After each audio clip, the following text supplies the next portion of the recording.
Madame, Monsieur, bonsoir et bienvenue dans votre émission Le Portail de l'Environnement. Les villes modernes utilisent souvent des matériaux grands consommateurs d'énergie et polluants et pourtant il existe un matériau sain qu'utilisaient nos grands-parents, des briques en terre cuite avec de grandes propriétés isolantes. Un compatriote a choisi revenir renouer avec ses anciennes pratiques. Il en a. Victor Kidjo, bonsoir et merci d'être là avec nous, de parler bien sûr de ces briques en terre cuite. Votre unité qui est installée à Zogodomé fabrique ces briques. Mais au départ, vous n'étiez pas quand même fabricant de briques. Comment est-ce que vous êtes arrivé à cela, Monsieur Kidjo? Par amour de la construction, par amour du naturel en fait. Et puis bon, écoutez, j'étais dans un domaine beaucoup plus énergivore. Personnellement, Ingénieur informaticien. Informaticien et électronique. Voilà. Et bon, j'ai dû arrêter pour raison de santé, pour pouvoir me consacrer à autre chose. Et ma passion a toujours été la construction, le bâtiment et l'écologie. Donc j'ai cherché quelque chose après inspiration par ma conjointe, mon épouse, qui m'a soufflé ça à l'oreille. Et j'ai commencé à faire des recherches. J'ai fait quelques mois de recherche sur la brique en terre cuite. Et je me suis rendu compte que l'argile était disponible partout dans le monde entier. Et pourquoi on ne l'utilisait pas? Et en plus de ça, quand on est venu faire les musées, on s'est rendu compte que la maison à Javon, à Ouida, aux fondations Zissou est uniquement en terre cuite. À Porto Novo, il y a plein de bâtiments en terre cuite qui sont restés depuis la colonisation. Il fait toujours frais dedans. Et je me suis dit, ben voilà ce qu'il nous faut dans un environnement chaud et humide. C'est ce qu'on doit utiliser. Et je me suis lancé dedans avec toutes mes économies. Vrai que ça n'a pas été facile. Mais aujourd'hui, on a opté pour ce produit-là et qui a suscité beaucoup d'engouement actuellement, vu les marchés qui sont complètement revêtus par nos produits. Et bon, maintenant, on est dedans et on doit continuer à faire en sorte que les Béninois comprennent ce qu'il faut pour construire dans un environnement chaud et humide qui est le Bénin. Alors, quand on prépare l'émission, vous m'avez dit vous viviez en Belgique et que là-bas, que la plupart des bâtiments sont construits en matériaux locaux. En terre cuite. En terre cuite, voilà. Oui, en Belgique, toute la Belgique, c'est en terre cuite. Vous allez voir une partie d'Angleterre, c'est en terre cuite. Vous allez à Brooklyn, c'est en terre cuite. Le nord de la France, c'est en terre cuite. En Hollande, c'est la terre cuite. La Hollande, l'Allemagne, c'est la terre cuite. Je ne comprends pas pourquoi nous, on est resté cloisonnés dans du béton. Vous savez, quand on construit en béton, on met beaucoup de fer, on dit ah bon non. Donc, j'ai l'impression qu'il y a une mentalité qu'il faut déconstruire. Et il y a la décolonisation des mentalités aussi qu'il faut faire pour que les gens puissent réapproprier ce qu'il faut pour construire un environnement sain et humide. Alors, et protégé. Alors, quand vous êtes revenu au pays, comment est-ce que cela a commencé? Parce que vous êtes ici à Cotonou et vous avez trouvé le champ, l'installation de votre unité à Zogodomé? Non, j'ai d'abord commencé à faire, dès que j'ai eu l'idée, j'ai commencé à faire des recherches. Okay. Donc, j'ai parcouru presque toutes les régions du Bénin, parce que bon, l'office de mine avait une cartographie des argiliers qui existaient au Bénin, ouais. mais qui n'était pas suffisante parce que bon, on devait trouver un produit spécifique qui répondait à des normes techniques. Et on a cherché dans la zone de Porto Novo, au nord, au centre et à Abomey. D'après les études, l'argile qu'on avait trouvée à Abomey répondait. Ils avaient même dit dans le laboratoire qui a analysé que depuis 1845, ils n'ont jamais vu de l'argile qui a cette qualité pour faire des briques. Donc dès lors qu'on a trouvé cette argile, on a commencé par faire les démarches pour construire l'usine. Et on l'a fait, mais pendant 11 ans pratiquement, l'apesanteur de la mentalité, tout ça a fait qu'on n'a pas pu avoir évolué, on a failli abandonner. On est là aujourd'hui grâce à cette dynamique qui est en cours. Et je vois de plus en plus de Béninois, parce que ceux qui sont à l'étranger, qui veulent rentrer, cherchaient beaucoup ce produit-là. Et grâce à votre émission, la dernière émission qu'on a fait, les 2 dernières émissions, on m'appelle du Canada, on m'appelle d'Allemagne, on veut rentrer, on a un terrain à tel endroit, est-ce que vous pouvez nous conseiller? Est-ce que vous avez un architecte qui comprend comment il faut faire? J'ai dit, bon, ok, il n'y a pas de problème, on a des architectes, on a des jeunes dynamiques architectes qui sont arrivés maintenant, qui veulent toujours utiliser de l'écologie, des produits en terre cuite. Et ils ne sont pas nombreux, mais ils sont là. Alors, on va parler maintenant de ces briques en terre cuite qu'on appelle encore des briques monomu. Dites-nous un peu comment est-ce que cela est fabriqué. C'est vrai, vous avez parlé d'argile. On en a un peu partout au Bénin, même au nord, au sud, à l'ouest, à l'est. Vous savez, la nature est composée de 4 éléments, vous le savez tous. Donc il y a l'eau, le feu, l'air et la terre. Donc la brique en terre cuite, c'est la synthèse de ces 4 éléments. La terre, c'est l'argile, l'air pour sécher, le feu pour cuire et l'eau pour mélanger, pour malaxer. Donc en fait, on est toujours en train de revenir aux fondamentaux. Et c'est là le principe même, parce qu'on sait très bien qu'aujourd'hui, l'argile ne sert pas uniquement à faire des briques, c'est une matière qui guérit. L'argile, c'est la vie, c'est comme le baobab. Ça a tellement de propriétés. Énormément de propriétés. Donc, en fait, vous voyez, l'argile, une fois qu'on fait des enduits terre dans un environnement, vous avez un environnement sain. Il n'y a pas de ciment. Le ciment est une matière qui tue doucement. Parce qu'aujourd'hui, la plupart des constructions, c'est avec des parpaings. Parfait. Moi, je suis né dans les années 60 et je me suis rendu compte que je n'entendais jamais parler de certaines maladies. Cancer, ceci, cancer, cela. Mais bon, avec l'évolution, on a vu tout ce qui s'est fait. Les gens ont commencé par avoir des maladies. On ne sait même pas d'où ça vient. Bon, ça vient aussi en partie de l'alimentation, je vous ai suivi tout à l'heure. Mais aussi de là où nous dormons, là où nous dormons. logeons. Il faut que l'environnement où vous vivez corresponde à votre esprit, qu'il accueille votre esprit. Et il faut absolument que l'humidité soit dégagée. L'humidité n'est pas bon. Ce n'est pas quelque chose de très bon pour la santé. Pour l'organisme. Pour l'organisme. Donc, bon, on ne comprend pas ça. On construit, on met tout béton, on met des petites fenêtres, il n'y a pas d'air, il n'y a pas de tirage d'air. Et puis, en février, tout le monde met la natte sur le balcon pour dormir. À quoi ça sert de construire si on construit, mais on va dormir sur le balcon. Soir, on va dormir sur la dalle. Ce n'est pas normal. Parce que, vous voyez, le béton, lui, prend la chaleur toute la journée, la nuit, il restitue. Ça, c'est sûr. Tout le monde connaît ça. La rémanence de température se fait la nuit par le béton. Et les baigneurs ne savent pas. Mais la colonisation nous a amenés à utiliser ça. Et d'ailleurs, il y a un lobby. Mais ce qui est bizarre, mais les colonisateurs, quand même, ont construit. Vous l'avez cité par exemple, les villes de Ouidah, Porto-Novo, même à Cotonou, des bâtiments qui existent encore. La préfecture de Cotonou, c'est un bâtiment construit avec des briques en terre cuite. Vous allez à Porto-Novo, il y a tellement de bâtiments à Ouidah. Mais comment est-ce qu'on en est arrivé à laisser cette pratique de nos parents et puis on s'est tourné tous vers les parpaings avec les conséquences. Alors justement, je veux qu'on parle un peu de la qualité thermique de ces briques monomures. Mais les briques monomures ont une qualité thermique 10 fois supérieure aux parpaings.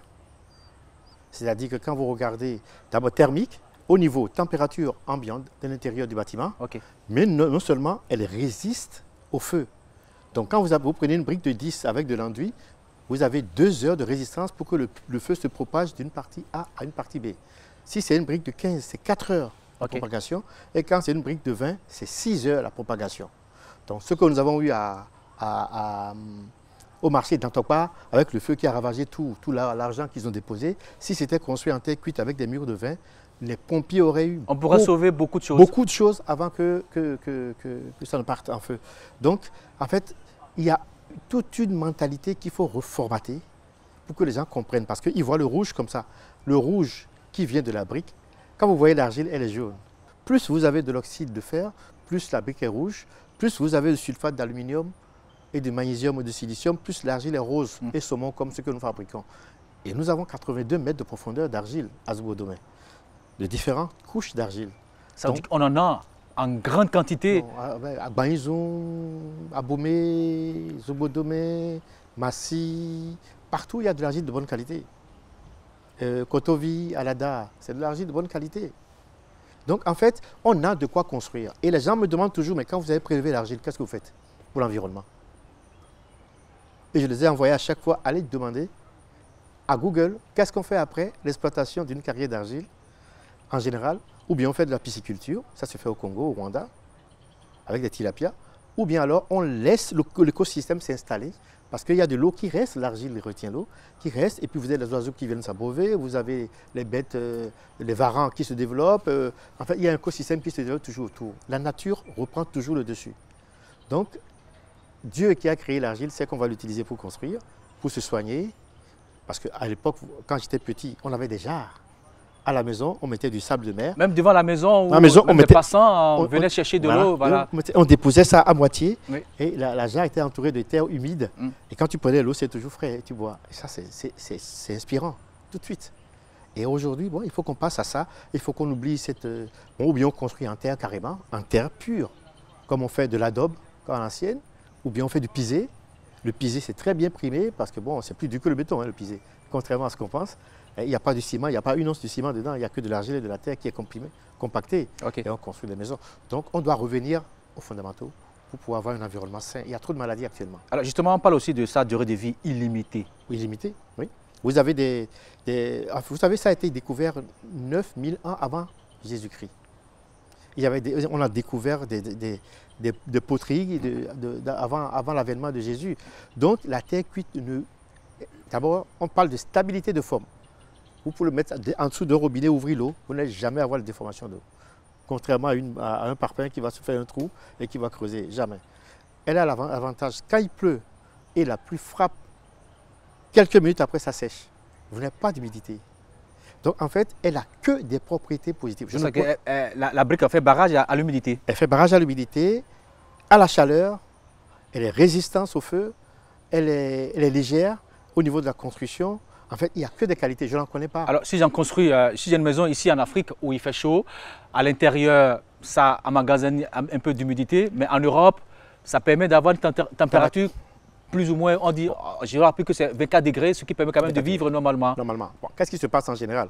En Europe, on construit toujours avec le monomure, le vide ventilé, le vide avec des isolants, et on met des briquettes que vous voyez là à Garilla, oui, qu'on met tout autour. Tout autour, oui. Donc, ce qui fait que vous avez triple paroi d'isolation. Ils ont besoin de ça parce que le chauffage consomme énormément d'énergie. Mais en Afrique, on n'a pas besoin des isolants. On laisse le vide ventilé, comme ce que j'ai fait chez moi. J'ai mis des briques de 15, j'ai laissé 5 cm et j'ai mis des parements devant. Donc, ce qui fait que à l'intérieur, vous touchez le mur, c'est toujours frais. Vous avez expérimenté, je suppose, vous êtes rentré, vous avez vu, il faisait peut-être 32 degrés, vous rentrez dedans, il y a 26, 27, 20.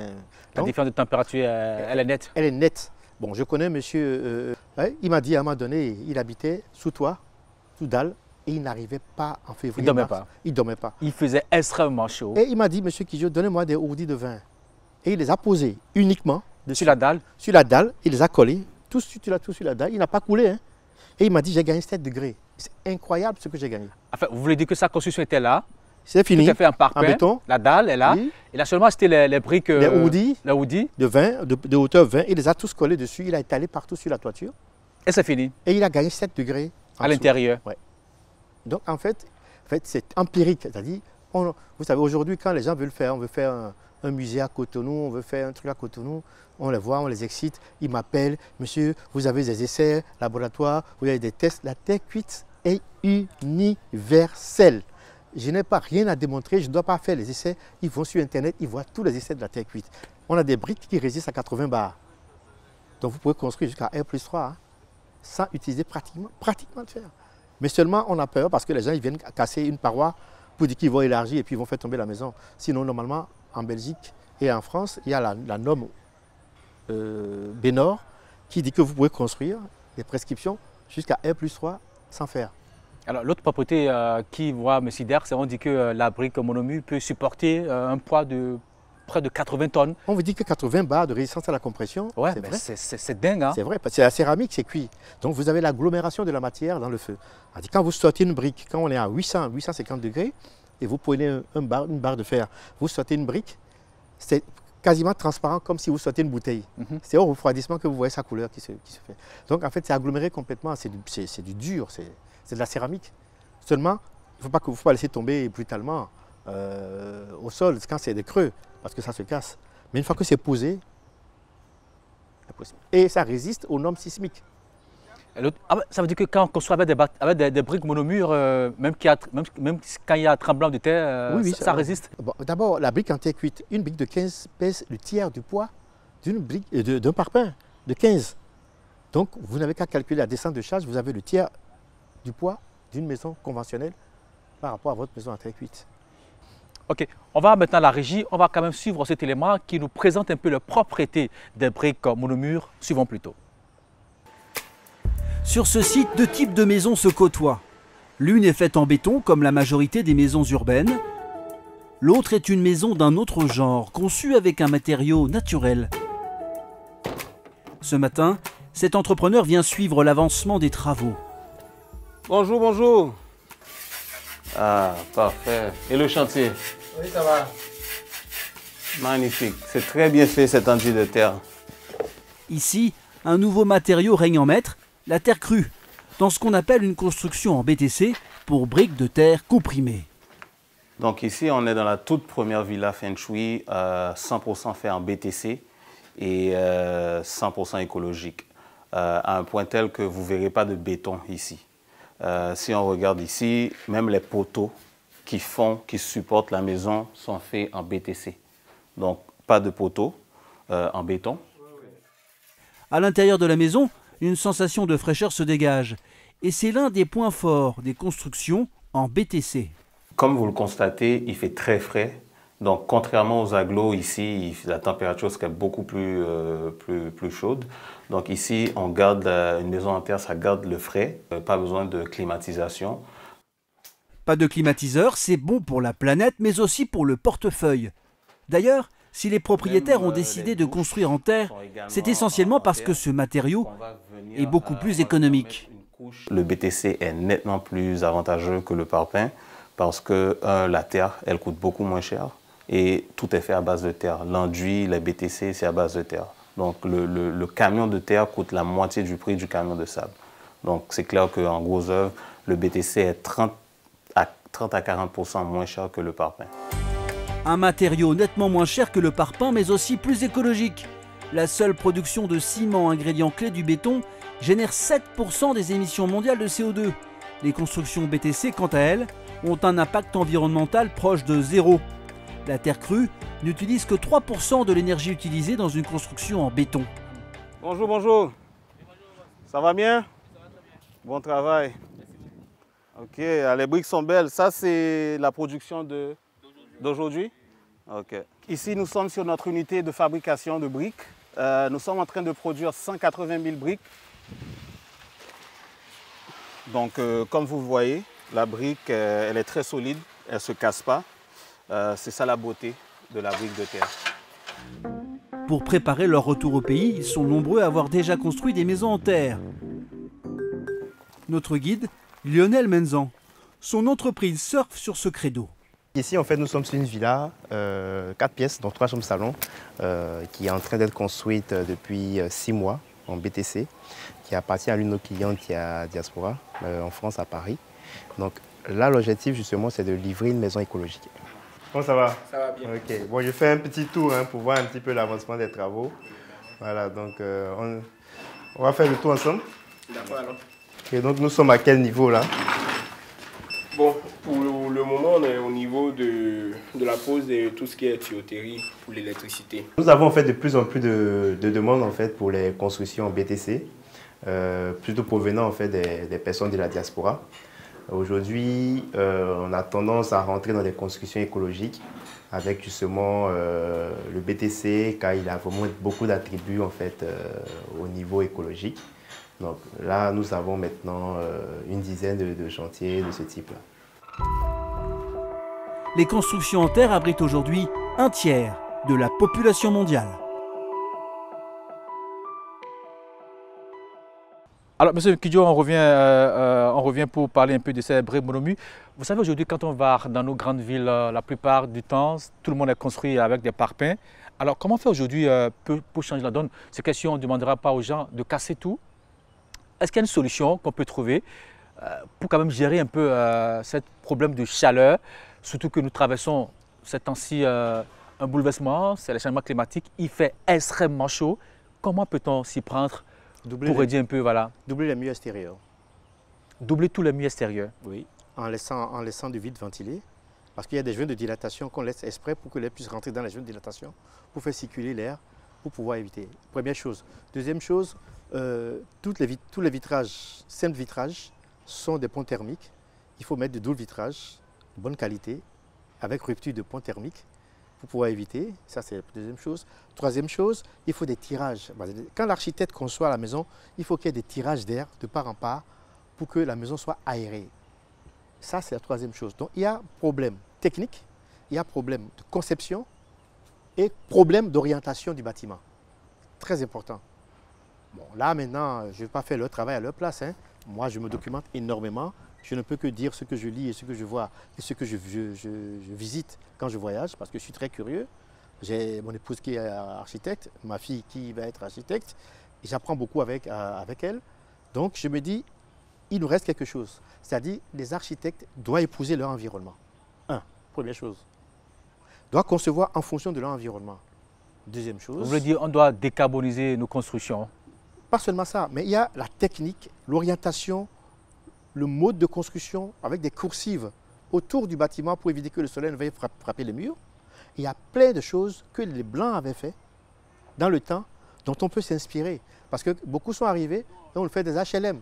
Les fenêtres à ras le mur et puis le soleil frappe et ça transmet la chaleur. La chaleur à l'intérieur. Écoutez, on ne peut pas continuer à construire comme construit en Europe. On n'a pas le même environnement. Et c'est ça que je dis tout le temps. Je me fais des ennemis, je le sais. Mais la vérité, ça blesse. Mais il faut dire la vérité aux gens. Il faut changer de paradigme. Il faut changer la conception des bâtiments. On ne peut pas vivre comme ça. Il va faire chaud chaque année de plus en plus. On ne peut pas y échapper. Ce n'est pas nous qui polluons. Ce n'est pas nous qui sommes responsables. C'est les pays occidentaux. Mais c'est eux qui nous demandent maintenant des contraintes environnementales. Mais c'est quoi ce truc-là? Est-ce qu'on ne peut pas aussi travailler un peu avec les architectes qui nous proposent des plans? Mais oui, parce que là aussi, ils ont un grand rôle à jouer, parce que c'est eux qui proposent les plans. Ils nous disent qu'est-ce qu'il faut faire pour réduire un peu l'énergie. Ils savent ce qu'il faut faire. Ils savent exactement ce qu'il faut faire. Moi, un architecte qui m'a raconté une histoire un jour, il m'a dit, un client est venu me voir pour me dire, je veux construire. Il dit, ok, mais je veux construire pour vous. Je fais appel à son âme, il est mort, hein, c'est l'architecte Santos. Et la dame, elle met dans sa voiture, elle va devant une maison, elle dit, c'est ça que je veux. On ne travaille pas comme ça. Il faut personnaliser ta maison. Il faut que ta maison t'épouse. Il faut que tu épouses ta maison. Il faut que tu sois en symbiose avec ta maison et que tu sois bien dedans. Ce n'est pas parce que l'autre a fait et apparemment dehors c'est beau que tu vas faire la même chose. Singularise ta maison. Et je connais des architectes à Cotonou, ils ne sont pas nombreux, qui particularisent. Chaque client est particulier. Et quand tu viens, tu leur dis, tu me fais ça là, ils vont te dire non. Combien de chambres tu veux? Ce que tu veux, ok. Quelle idée que tu veux? Contemporain, ancien, brésilien, technicien. Et ils vont concevoir. Il y en a. Mais on a une nouvelle génération qui arrive. Mais là aussi, l'État a aussi un grand rôle à jouer en ce qui concerne l'utilisation des briques comme monomures. Est-ce que l'État ne doit pas aussi encourager nos populations à travers d'abord la construction des infrastructures administratives, comme le fait actuellement le régime en place, construire des unités en briques en terre cuite et aussi inciter les populations à aller vers cette direction qui réduit les émissions de gaz à effet de serre? Là, le gouvernement a commencé à faire ce travail-là. D'abord, ils ont commencé à mettre... Parce qu'aujourd'hui, les marchés, on le voit, ouais. Elles sont pour la plupart... En terre cuite. Pardon, enfin, la construction est la plupart en terre cuite, voilà. Oui, ils le font, mais le problème aujourd'hui, c'est qu'ils ont commencé... D'abord, ils ont commencé par le fondamental, c'est-à-dire les plans d'occupation des sols. Les plans d'occupation des sols, c'est l'État qui le fait. À Fidjilocé, à certains endroits, tu ne peux plus faire 1+2. Tu fais 1+1. Maintenant, vous savez, il y a certaines périodes et parties dans les pays où j'ai été, ouais, où on te dit, tel quartier, c'est tel type de bâtiment qu'il faut construire. Si tu ne rentres pas dans ce type de bâtiment, dans ce type de style, tu ne peux pas construire parce que ça dénature complètement l'harmonie de la région. On va y arriver. Maintenant, pour tout ce qui est économie d'énergie, l'État doit tout faire pour promouvoir ce genre de produit, par plusieurs manières, ou bien l'imposer d'une manière. Et puis il nous dit, voilà, écoutez, si vous achetez votre maison et c'est tout en terre cuite, par exemple, avec l'isolation, ils vont donner des normes de construction avec isolation, mur double et tout. Si c'est respecté, bon, on vient visiter et puis votre impôt est réduit. Ou bien on vous dit, d'accord, si c'est ça ou le plan est respecté, vous avez, la TVA est réduite de 5%. On fait ça dans certains pays pour motiver les entreprises à grandir et les gens à prendre des bonnes habitudes. Mais bon, est-ce qu'on est déjà à ce niveau-là? Est-ce qu'on n'a pas besoin de plus d'argent pour construire le pays? Est-ce qu'on peut le faire? Moi, je ne suis pas politicien et je ne m'aventure pas sur ce point. C'est très glissant en tout cas. Ah oui, c'est à eux de régler ça. Alors aujourd'hui, vous avez une unité de fabrication de ces briques comme monomures. Alors comment vous faites, vous, à votre niveau, pour encourager la population à aller dans cette direction, à se dire, désormais, il faut que je construise avec ces briques parce que là, c'est plus économique. Je vis dans un bâtiment résilient, je dépense peu. Et puis je suis sûr d'avoir d'autres économies, j'allais dire d'autres avantages par rapport à l'utilisation de ces briques en terre cuite. Comment vous faites, vous, à votre niveau? Mais écoutez, ce que je fais aujourd'hui avec vous, c'est très important. Pendant longtemps, je suis resté dans l'ombre parce que l'environnement n'est pas toujours propice pour parler. Et puis, bon, vous savez, les gens, on a une mentalité un peu dure au Bénin. Je ne convainc que les gens qui viennent me voir. J'en parle sur Facebook, discrètement. Et les gens qui me trouvent, ceux qui cherchent, me trouvent. Ils viennent. Parfois, il y a des architectes qui refusent d'utiliser. Ils refusent pourquoi? Ah, ça, je ne sais pas. Il y en a qui refusent. Vous savez, nous sommes dans un pays... Mais pourtant, la propriété... C'est la première chose qu'on apprend aux architectes à l'école, c'est les matériaux de construction. Mais beaucoup, ils viennent te demander mais comment c'est fait, comment on fait pour calculer, vous pouvez nous dire comment il faut dimensionner. Parce que ce n'est pas normal. Est-ce qu'il n'y a pas de question de lobby derrière pour inciter les gens à utiliser les briques, ou du moins les parpaings, le ciment, le fer? Non, c'est la mentalité. C'est la mentalité qu'il faut briser. Il faut que les architectes prescripteurs puissent convaincre. Moi, quand un client vient chez moi et dit, j'ai été voir mon architecte, il me dit, non, monsieur Kidjo, on ne peut pas utiliser ces produits-là, c'est pas bon. Sans raison. Sans raison. Et puis je commence à leur parler de la brique. Et puis quand ils sortent de là, ils disent, de toute façon, je vais lui demander de me faire mon plan. Et vous allez me construire. S'il ne veut pas le faire, je vais le faire moi-même. Et ils ne savent pas qu'ils sont en train de perdre des clients. Ouais. Donc, par exemple, aujourd'hui, on est en train de faire des édifices et on a mis des gens de contrôle. Mais contrôle, quand on dit que tu es contrôle sur un édifice, les matériaux choisis, tu dois les maîtriser. Nous avons des GSM, tu tapes Google terre cuite, tu vois toutes les propriétés à terre cuite. Tu sais comment c'est fabriqué, les aspects de la terre cuite et tout. Mais ils viennent avec des cravates, ils viennent là, ils disent bon, l'aspect n'est pas joli, c'est pas beau, c'est pas lisse, mais c'est pas des carreaux. Si vous voulez qu'on émaille, on va émailler. Quand vous voulez c'est pour détruire ton produit ça. Pourquoi? Parce que derrière, il y a peut-être une mentalité qui veut imposer des briques fibrociment colorées, alors que la brique colorée avec le soleil, ça ne marche pas. Ça ne marche pas. On verra bien tout de suite tout ce qui a été fait. On va voir comment ça va se passer dans 2 ans. Alors, est-ce qu'aujourd'hui, vous vous dites, alors, il faut aller vers les briques monomures, mais la résistance des populations, ou du moins l'incompréhension de beaucoup de gens, la méconnaissance de beaucoup de gens ne permettent pas encore d'aller sur ce chemin. Parce que la plupart des ingénieurs qui calculent ça, il n'y en a pas beaucoup. Alors qu'ils peuvent tous se faire, hein, c'est une question de volonté. La plupart des ingénieurs ne veulent pas faire l'effort de faire le calcul en fonction des poids, des produits, des spécificités de la matière. Ils ont déjà mis dans leur ordinateur tout ce que le parpaing, et quand tu as bien avec le plan, ils appuient sur un bouton et les plans vont sortir, ils vont regarder, ils vont corriger, puis ils vont mettre des contraintes et puis ils vont te sortir du fer partout, partout. Moi je connais des ingénieurs à Cotonou qui sont très bons dedans. Et quand tu conçois avec l'ingénieur, tu utilises moins de fer. Alors, l'autre chose qu'on m'a dit, qui m'a aussi très marqué, on m'a dit, quand on tire sur une brique... la brique de parement, oui, ça ne passe pas. Ça ne passe pas du tout. Non, ça passe pas. Mais je me dis, mais c'est quand même très, très important. C'est du métal. C'est trop dur.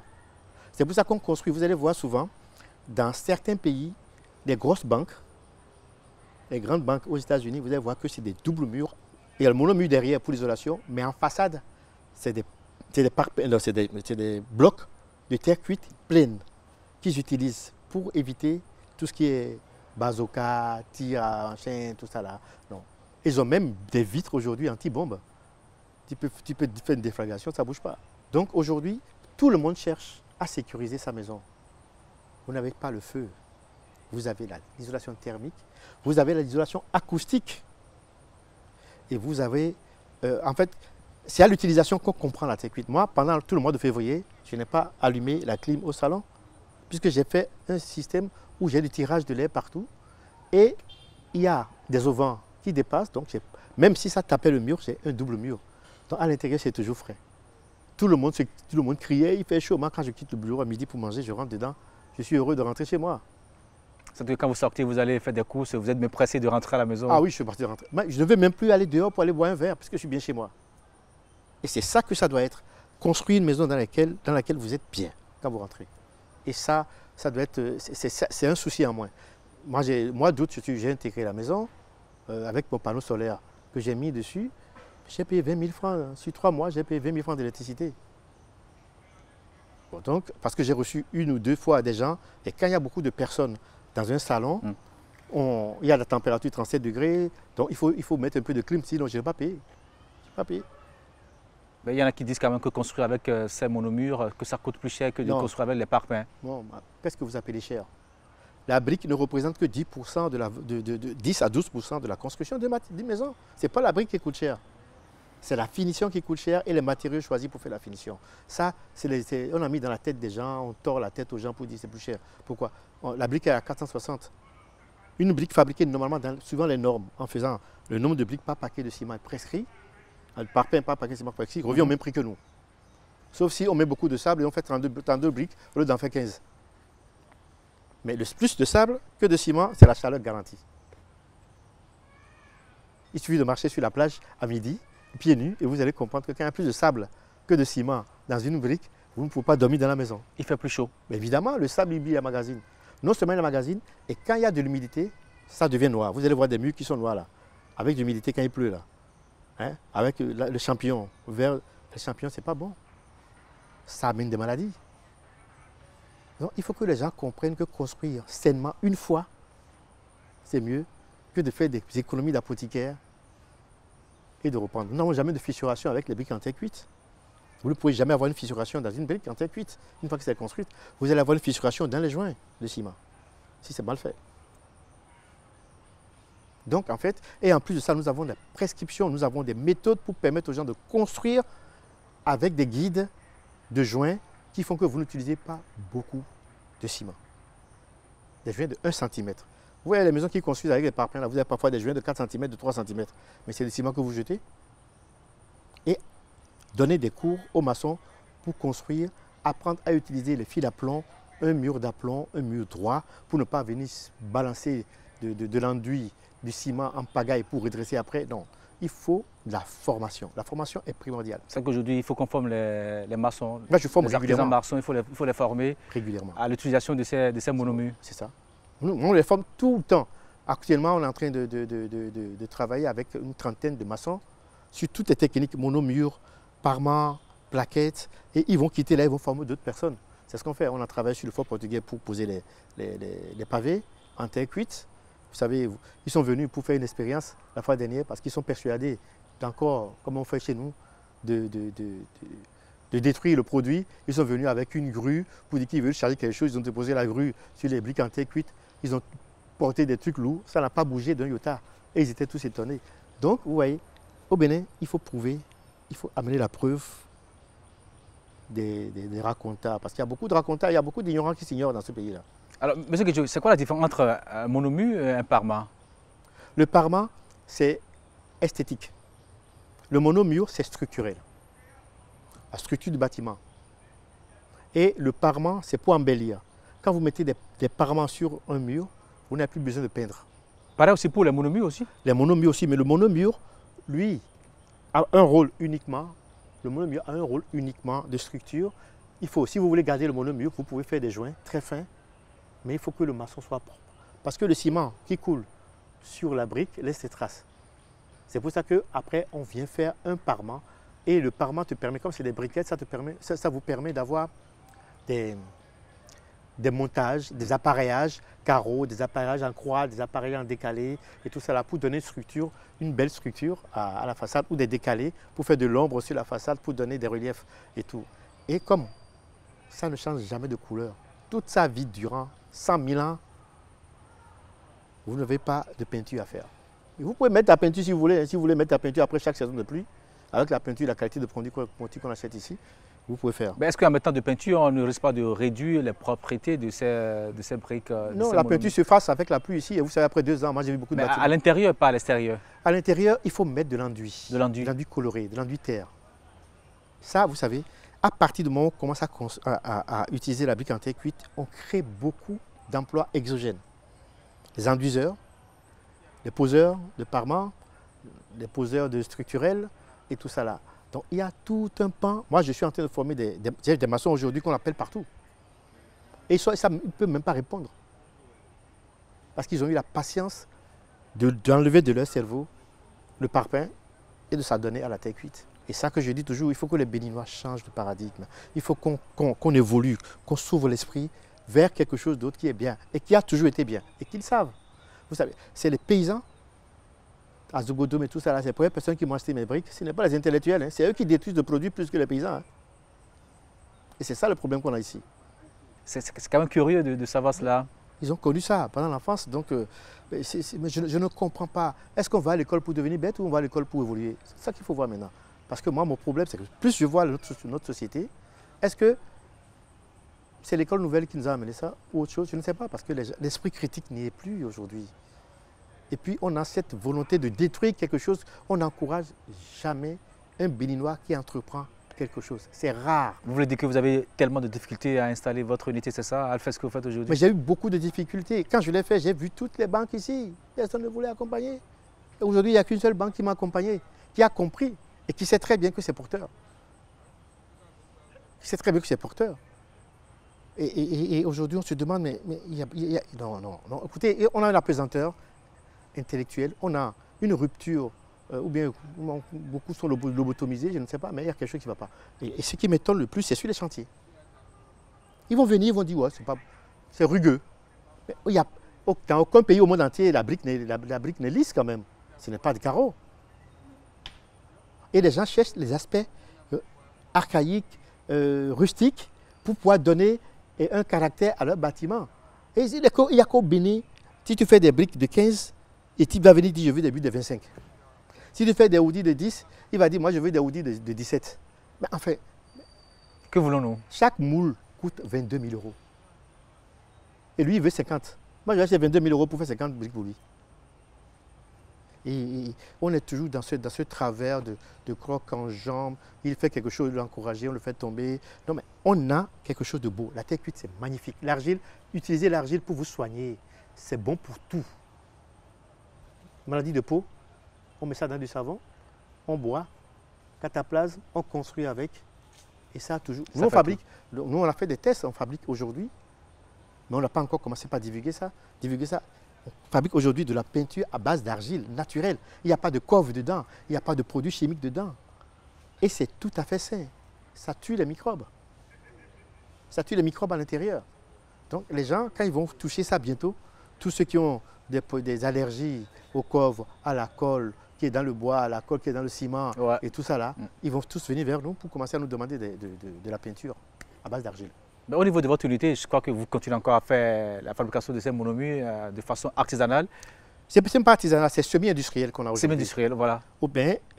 Expliquez un peu comment cela se fait. On prend d'abord l'excavation de l'argile. Ouais. On enlève le stérile qui est la terre rouge. Et puis on arrive un moment où on tombe sur l'argile. Okay. On prend l'argile, différentes couches d'argile qu'on mélange, qu'on laisse pourrir. Le pourrissement de l'argile, c'est quand il y a de l'eau qui est uniforme dans l'argile. Et on laisse quelques jours. Et on prend l'argile, on le met dans un doseur. Le doseur l'emmène dans un laminoir, le laminoir qui va laminer pour casser les petites particules, les grosses particules. Et le laminoir, ça rentre, il y a une pompe à vide, et ça rentre dans une extrudeuse sous vide. La pompe à vide enlève tout l'air, parce que comme c'est creux, c'est des monomures, c'est creux, si on ne fait pas le vide, ça va se déformer quand on prend. Okay. Quand on fait le vide, on peut le prendre sans déformer. Et c'est après ça que ça va au séchage. Là où on est encore au niveau artisanal, parce que ça a été imposé par l'Union européenne qui nous a accompagnés un peu, ils ont dit, vous ne pouvez pas mettre un séchoir artificiel parce que nous voulons que vous créez des emplois. Donc, il y a beaucoup de manipulations en séchage naturel. Donc, on fait le séchage naturel. C'est ça qui nous a beaucoup handicapés. Mais quand vous dites naturel, c'est à l'air libre, c'est ça? À l'air libre. Et ça peut prendre, pendant la saison des pluies, 4 semaines, 6 semaines. Vous voyez, le temps avant de sécher, il faut avoir 20% seulement d'humidité dans l'argile. C'est-à-dire qu'en saison pluvieuse, vous réduisez la quantité de production, non, le régime baisse. On a multiplié les endroits de séchage, donc on produit énormément pour que chaque fois qu'on ait des fours à faire, pour ne pas réduire nos fours. Mais néanmoins, la demande est très forte par rapport à notre unité de production qui est une unité de production de 10 000 tonnes an. Maintenant, nous sommes en train de passer à une unité de production de 65 000 tonnes an. Donc, on a produit 6 fois plus de produits. Et il n'y a plus de séchage naturel. Tout se fait automatiquement. Vous produisez, ça rentre dans... Il y a des pousseurs hydrauliques qui rentrent dans un séchoir. Ça quitte le séchoir, ça rentre dans le four. Du four, directement, ça sort palettisé et ça va directement au consommateur. On n'aura plus à attendre. Donc, on aura une capacité de production industrielle plus élevée. Et en plus, nous sommes en train de mettre une usine totalement écologique puisque la moitié de l'énergie est solaire. Et on cuit avec de la coque de noix palmiste. Voilà. Et là, vous dites, là, c'est cuit avec les noix de... Coque de noix palmiste. Donc c'est de la biomasse. Avant, c'était dans les maisons, là où on faisait de l'huile, et puis les porcs qui chient dessus, et ça faisait des déchets. Aujourd'hui, c'est devenu de l'or. Tout le monde en vend, tout le monde vient proposer. Donc on crée quand même de façon indirecte des emplois aux gens, des revenus aux gens dans la région. Et bon, il y a des femmes qui... On crée que des emplois. Et les gouvernements doivent encourager les individus à créer des industries. Vous savez que je fais des briques ici. Des gens qui ne me demandent même pas.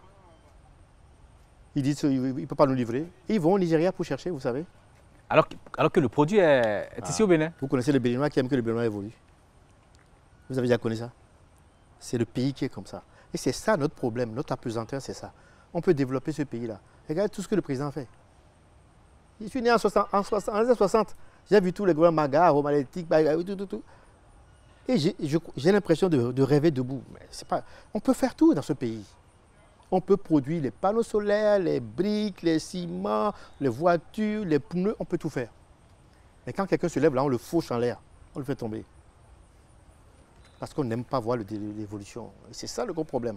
Et moi, je vous ai dit tout à l'heure, j'étais en train d'écrire un bouquin sur mon retour au Bénin. Et l'édition qui est en train de rédiger ça, ils m'ont appelé pour dire que ce n'est pas bon de diffuser. Je diffuse, aucun de la diaspora ne va rentrer. Donc j'ai arrêté. Parce que ce qui m'est arrivé entre 2006 et 2018, mais c'est un cauchemar éveillé. Hein. Espérons que la dynamique qu'on a empruntée aujourd'hui va continuer. Mais je l'espère vraiment, parce que sinon, beaucoup de personnes vont retourner en Europe.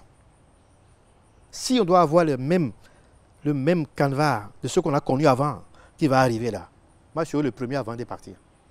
Je ne reste pas dedans. Mais pour le moment, vous êtes encore là en tout cas. Je suis encore là. Et j'espère que je vais rester. Est-ce qu'à part vous, il y a d'autres unités qui sont installées ici au Bénin que vous connaissez, qui font aussi du bon boulot Il y a l'OBRGM qui a commencé quelque chose, mais bon, vous savez, à l'époque, c'était très gangréné par des systèmes qui ont fait que ça n'a pas marché.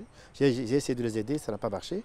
Et justement, aujourd'hui, ils essayent, avant que moi, je ne puisse rentabiliser, d'amener d'autres personnes pour me casser, parce que soi-disant que je suis en position de monopole. Monopole, oui. Est-ce que le type qui a mis des milliards pour faire son truc, il ne peut pas rentabiliser avant que vous l'amenez quelqu'un d'autre? Ou bien est-ce qu'une fois qu'il a investi, qu'il a fait, est-ce qu'il ne peut pas vous satisfaire? Pourquoi avez-vous besoin, en tant que Béninois, de descendre un Béninois et d'amener l'étranger pour le faire? C'est ça le problème que nous avons ici. Maintenant, quand il n'arrive pas, ils vont dire, voilà, au président ou bien aux décideurs, ne prenez pas ça, hein, c'est pas beau, hein, on va vous donner du fibrociment coloré, c'est du ciment toujours, on refuse ce ciment, on ne le sort par la porte, ça revient par la fenêtre. Comment on va faire? Alors je dis, si vous avez un mot à lancer aux architectes, à toutes ces populations qui un jour veulent avoir leur chez, vous savez, le Béninois adore avoir son chez, quel conseil vous avez à leur donner? Oh, je leur conseille de se renseigner beaucoup. Nous sommes là à les recevoir et bientôt nous allons mettre un produit. Une fois qu'on a fini une grosse partie de ce qu'on est en train de faire pour le PAG, on va mettre une structure en place suivant les classes socio-économiques. Donc vous voulez nous dire que tout ce qu'on met dans les projets de PAG, c'est vous qui les fournissez, ces briques-là? Pour l'instant, je suis le seul ici. Okay. Je fournis ce que je peux fournir parce que je n'ai pas une grosse capacité, que je vais avoir dans 3-4 mois une grosse capacité. Okay. Mais après qu'on a équilibré le truc, on va mettre une structure en place pour que tout Béninois qui a envie de construire, qui a un salaire, en fonction de son salaire, on va lui mettre un système en place pour qu'il puisse aller mettre de l'argent petit à petit à la banque. Quand il est prêt, on va lui donner. Ben, vous voulez dire que nos parents qui n'ont pas été à l'école, qui n'ont pas un salaire, ne peuvent pas avoir ça, c'est ça? Parce qu'il faut, en fait, on veut faire coopter par les banques. Et c'est un travail qu'on doit faire et travailler avec les banques. Il y a plein de personnes qui n'ont pas été à l'école et qui ont beaucoup d'argent, qui veulent aussi avoir... Non, je parle de ces fonctionnaires qui ont envie de construire un petit pavillon de 2 chambres, 3 chambres et tout ça là, et qui ne peuvent pas sortir l'argent tout de suite. Nous, on va essayer de mettre un produit en place, travailler avec eux. Et puis maintenant, les gens qui ont l'argent qui viennent, on les accompagne. Hein, et on les accompagne. Nous les accompagnons jusqu'au bout parce que je vais vous dire encore une chose aux Béninois. Les parachèvements que vous achetez au Bénin, il y a des marges de 400% de marge dessus. On ne peut pas construire au Bénin, un pays pauvre, et avoir une maison qui coûte 2 fois plus cher. Aujourd'hui, on est un pays en voie de développement, pas pauvre. Non, mais en voie de développement, oui, soit en voie de développement, mais on ne peut pas construire en voie de développement et avoir une maison qui doit coûter 60 000 € en Europe, qui coûte 120 000 € au Bénin. Pourquoi? Parce qu'il n'y a pas de contrôle de prix. Les acteurs qui vendent des parachèvements en carrelage et tout ça, ils font de 400% de marge, j'en sais quelque chose. J'en sais quelque chose. Et quand tu dis à un Béninois, viens, je vais t'aider, tu vas faire ton conteneur, ça va arriver, tu vas dédouaner, tu vas construire ta maison moins chère, il n'a pas confiance en toi. Quand on vous met 20% ou bien 40% de réduction, hein, promotion, Vous croyez que quelqu'un va payer 40% du prix qu'il a acheté? S'il descend 40%, c'est qu'il fait 120% ou 200% de marge dessus. Donc il faut que les Béninois prennent du recul Et comprennent. et comprennent comment il faut faire pour construire une maison écologique, moins chère. On est là pour les accompagner. On est là pour les accompagner. On peut les conseiller. Et les architectes, vous leur dites quoi? Aux architectes de reprendre la façon de concevoir en fonction de l'environnement et d'essayer de ne plus faire des petites fenêtres. Vous savez, d'habitude, on fait, ici, vous allez voir, ils font toutes les conceptions et vous avez De petites fenêtres. un grand salon et des petites fenêtres. Et puis vous allez voir une salle de bain où quand tu prends la douche, le WC est mouillé complètement parce que, question de proportion, on a beaucoup de problèmes. Il faut qu'on repense, remind. Hein, il faut qu'on repense la chose complètement. Hein. Et quand on dit ça, ils disent que bon, vous les critiquez. Non, la critique il doit aider à changer le mode. C'est celui qui est derrière, qui n'est pas architecte, qui observe, qui voit la différence, qui peut vous le dire. Puisque quand vous êtes dans le jus, parfois vous ne le voyez plus. Je le sais. J'ai travaillé en technique, je sais. Parfois, il faut sortir de la salle, s'aérer et revenir pour trouver la solution. Quand tu as envie de fabriquer une carte électronique qui va faire telle fonction, parfois tu branches, tu as conçu, c'est clair sur papier, tu as soudé toutes tes pièces et tout, et ça ne marche pas. Et tu dois retourner en arrière pour voir, qu'est-ce que j'ai fait mal? Ah non, j'ai mal alimenté ce condensateur, j'ai mal alimenté ce... Ok, parfait. J'ai mal calculé cette résistance, je l'ajuste, et puis ça marche du coup. Donc, il faut toujours se remettre en question. Il faut que nous nous remettions en question en permanence. Aussi bien pour les architectes, dans tous les domaines. Merci beaucoup à vous, monsieur Franck-Victor Kidjo. Je rappelle que vous êtes le fabricant des monomures ici à Zéboudoumé. Avec vous, on a compris quand même qu'on peut construire des bâtiments résilients, des maisons plus propres, plus économiques, avec les matériaux locaux que nous avons chez nous ici. Les matériaux existent, l'argile, il y en a un peu partout au Bénin. Merci pour votre explication, surtout pour votre émission Le Portail de l'Environnement. Et bonsoir chez vous. Merci à vous.